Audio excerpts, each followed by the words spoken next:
So when you're creating a 5.1 mix, especially in a broadcast situation, you might be presented with some challenges. You might have lots of mono and stereo sources and not much 5-channel material. So the console has an Upmix function which we can use to generate 5.1 from, for example, a stereo channel. In our example here, I have a couple of stereo sources, music and playback, and I'd like to generate some 5.1 content from those channels. The best way to do this is actually to use an Upmix group. This gives me the ability to assign any sources I want to the Upmix group, or I can go direct to program in the usual manner. So in the main faders here, I've created an Upmix group and I've assigned it onto a fader. The way I did that was from the signal list display. If we have a look at the bus outputs and we have a look at the group buses, you'll see that I've linked group buses 1 to 6 as a surround 5.1 channel. Upmix is only available once you have a destination channel which is in 5.1 mode. I've then assigned the master for that, which is surround VCA 193, onto the main fader strip. So that's why we see surround 193 when I switch to the system name. And I've given that a user label from the upper area on the central GUI. I've called it the Upmix group. So now we have our Upmix group directly available on the surface.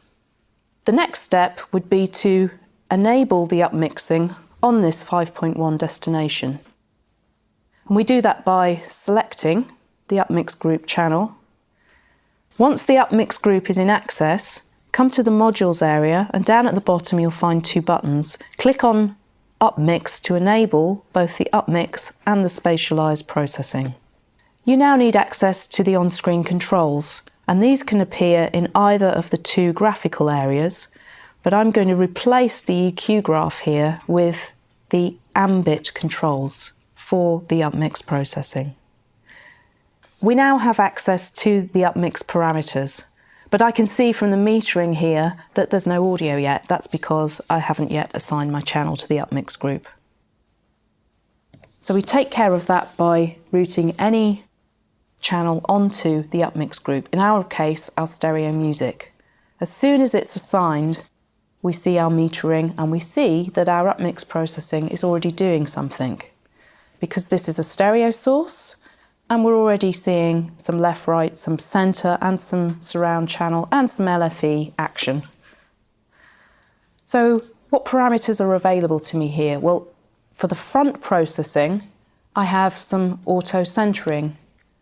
It's quite a good idea to leave the auto-centering on and use the correlated signal threshold controls to adjust how much level is feeding the center channel. So I've increased the threshold here above the correlated signal level. You will then see only left, right. As soon as the correlated signal is above the threshold, you'll see we're getting a little bit of signal to the center channel. And you'll also obviously hear that in your monitoring.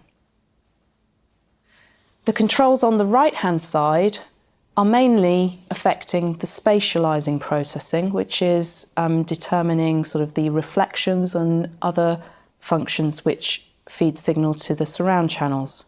So here we can change the size of the room, we can change how much decorrelated signal is going to appear in the surround left and right channels, and adjust things like a pre-delay and a high-pass filter. Right at the bottom of the controls, we have a filter for the LFE channel. So again, we can switch that on and off, and we can adjust the roll-off frequency.